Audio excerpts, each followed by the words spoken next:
More than 400 towns and villages in Catalonia have pending cases with the Spanish justice for different political reasons. In order to defend Catalan institutions and protest against Spain's usage of the court to stop Catalonia's pro-independence aspirations and the people's right to vote, Catalans are called to hit the street this Sunday. The main pro-independence associations in Catalonia, the Catalan National Assembly, Òmnium Cultural, and the Association of Municipalities for Independence, have organized a rally in Barcelona and urged the civil society to show its strength once again. Aquestes últimes setmanes hem vist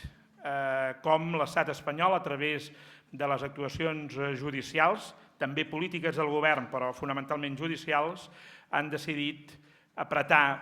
amb una volta més la voluntat manifesta de silenciar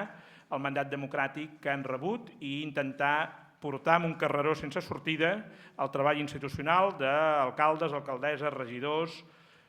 diputats i diputades,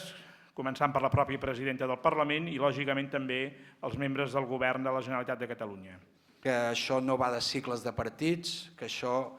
no va de personalismes i, si ens ho permeteu dir, que tampoc no va de banderes, que el que estem defensant aquest 13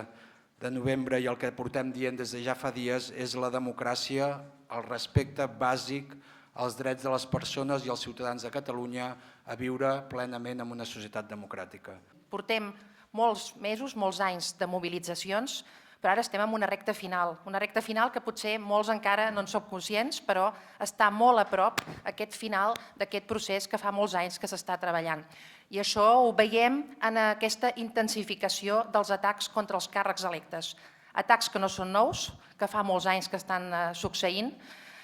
One of the most talked about examples of Spain's use of the court was the summonsing in October last year of former Catalan President Artur Mas and former Catalan Ministers Joana Ortega, Francesc and Irene Rigau for co-organising the 9 and symbolic vote on independence in 2014. Parliament's President Carme Forcadell has also been accused of disobedience by Spain's public prosecutor for allowing the pro-independence roadmap to be put to vote in July, and more recently, Berga's mayor, Montse Venturós, was arrested for refusing to take down a pro-independence flag from the town hall building on 2 election days.